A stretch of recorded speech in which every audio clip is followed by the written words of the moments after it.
Jacob Astor IV built the St. Regis Hotel at 5th Avenue and 55th Street in 1904 at a personal cost of approximately $5.5 million, which he financed entirely from his own capital without external debt, because he was, at the time of construction, one of the wealthiest individuals in the United States. He died on the Titanic in 1912, 8 years after the hotel opened, leaving an estate that included the St. Regis as one of its most valuable assets. The hotel he built without debt has been refinanced, restructured, sold, and leveraged so many times in the century since his death that the original act of building it from personal capital without borrowing has become the most anomalous financial fact in its ownership history. The St. Regis New York is not a bankruptcy story in the conventional sense that the Fontainebleau, the Plaza, or the Waldorf cases documented in this channel's archive represent. It is a refinancing story, which is a more common and more instructive category of institutional failure because it does not produce the dramatic resolution of a Chapter 11 filing or a distressed auction. It produces instead a slow accumulation of debt service obligations, ownership transitions, and capital structure complexity that gradually transfers the economic benefit of operating one of the world's most recognized luxury hotel brands from the parties who created that brand to the parties who have financed it. The forensic entry point for this case is the gap between what the St. Regis name is worth as a brand and what the St. Regis building at 5th Avenue and 55th Street generates as a hospitality operating business. That gap has been the central financial fact of the hotel's post-Astor ownership history, and it has been consistently exploited by a succession of owners who have used the brand's cultural authority to borrow against valuations that the operating business cannot support, pocketed the proceeds of those borrowings in various forms, and eventually transferred the resulting financial complexity to successors who have repeated the process with variations that the market environment of each decade has made available. Jacob Astor IV did not borrow to build the St. Regis because he did not need to. Every owner since has borrowed because the name made it possible, not because the operations made it prudent. If this is your first case file from this channel, subscribe now, because every episode adds one more layer to what you are about to understand about the architecture of institutional failure. The ITT Corporation acquired the Sheraton hotel chain in 1968.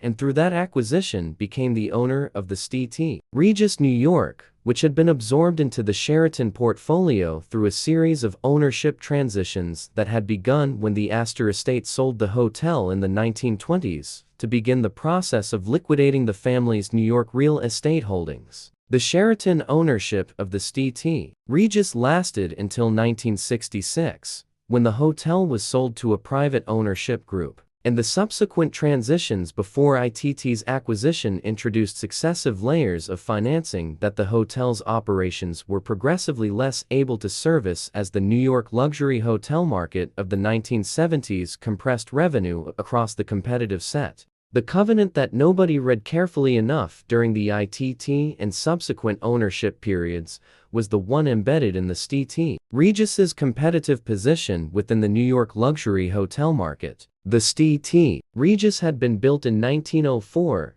the finest hotel in New York, a position it had held through the first half of the 20th century through a combination of physical quality, service standard, and the social authority that the Astor name and the 5th Avenue address conferred. By the 1970s, each of those three competitive advantages had been partially eroded. The physical quality of the building required capital investment that successive ownership structures had deferred. The service standard had declined as the ownership's financial capacity to fund it had been compressed by debt service obligations. And the social authority of the 5th Avenue address had been diluted by the proliferation of luxury hotel options in Midtown Manhattan that the 1960s and 1972 hotel development cycle had produced. The result was a hotel whose brand commanded a price premium in the appraisal models used to justify its successive acquisition prices, but whose operating performance had fallen below the level required to service those prices. The gap between the brand's appraised value and the hotel's operating cash flows was the structural covenant that every successive owner inherited and none resolved. ITT eventually sold the hotel to a real estate partnership in the 1980s at a price that reflected the brand premium rather than the operating performance. And the partnership placed a debt structure on the asset that required the Manhattan luxury hotel market of the late 1980s to sustain itself through the early 1990s recession. It did not.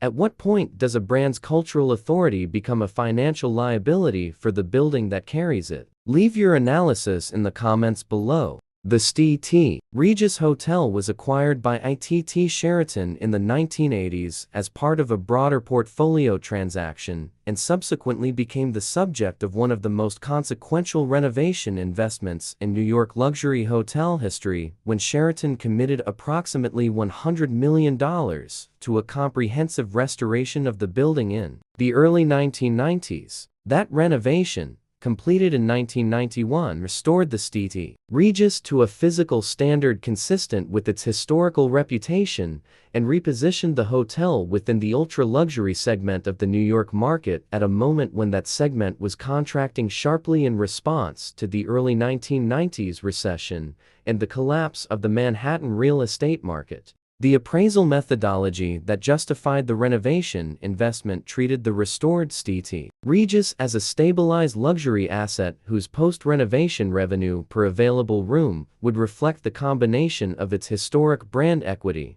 its restored physical quality, and its Fifth Avenue positioning. That methodology produced a stabilized value that the Manhattan luxury hotel market of 1991, 1992, and 1993 was not able to validate. The recession had compressed average daily rates across the competitive set. The specific clientele that the St. Regis's price positioning required, international luxury travelers, corporate expense account guests, and high net worth leisure travelers, had reduced their travel activity in proportions that the stabilized revenue projections had not modeled as a plausible scenario. The $100 million renovation investment that had restored the St. Regis's physical plant had been financed with debt that the hotel's post-renovation operating performance could not service in the market conditions that prevailed at reopening. The capital expenditure had produced the intended physical outcome. It had not produced the intended financial outcome, because the financial outcome depended on a market that the timing of the renovation had placed the hotel in direct competition with at its weakest point in a decade. The appraisal failure at the St. Regis is a specific variant of the pattern this channel has documented in the Fontainebleau, Plaza, and Waldorf cases. The treatment of post-renovation stabilized value as a reliable baseline for debt sizing in a market whose cyclical position at the time of reopening was unfavorable. The St. Regis was a better hotel after the renovation than before it. It was also a more indebted one, and the market into which it reopened was not the market the renovation had been planned for. If the forensic analysis this channel conducts is changing how you read real estate headlines, the like button is how the algorithm knows to send this case file to the next analyst who needs it.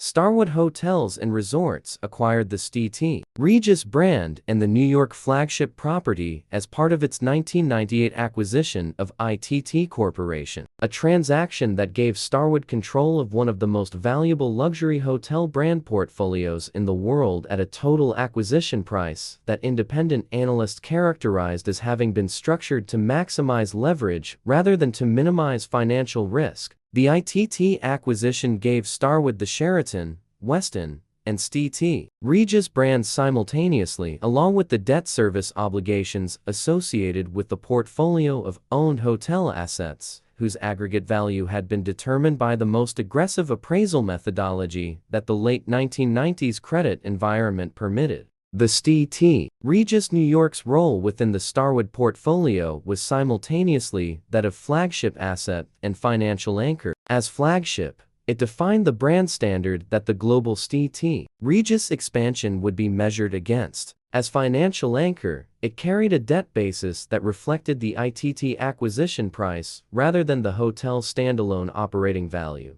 and that debt basis was compounded by the ongoing capital investment requirements of maintaining a 1904 building at the physical standard that the St. Regis brand required in the competitive context of early 2000s New York ultra-luxury hospitality. The architecture of denial in the St. Regis ownership history is not located in any single decision, but in the consistent pattern of treating the brand's global expansion potential as justification for the capital structure of the New York flagship. Starwood's strategy of licensing the St. Regis name to managed and franchised properties globally created a revenue stream that did not directly benefit the New York flagship's balance sheet, but that was used in investor communications to justify the valuation of the flagship as the anchor of a global brand rather than as a standalone New York hotel. The gap between the global brand value and the New York operating performance was papered over by the expansion narrative rather than resolved by the capital structure. Marriott International's acquisition of Starwood in 2016 brought the St. Regis New York into the world's largest hotel company's portfolio at a basis that reflected 16 years of brand expansion,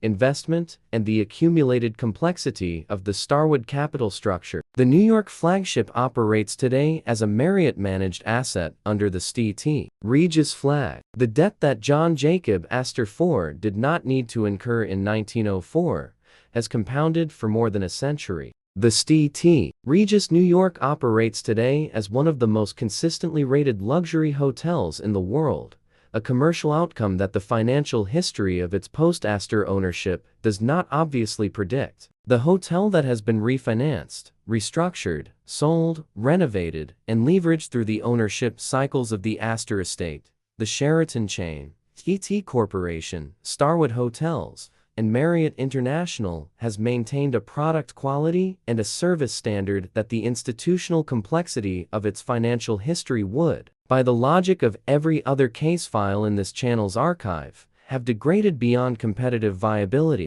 That it has not is attributable to a specific characteristic of the St. Regis brand that distinguishes it from every other asset in this channel's case file archive.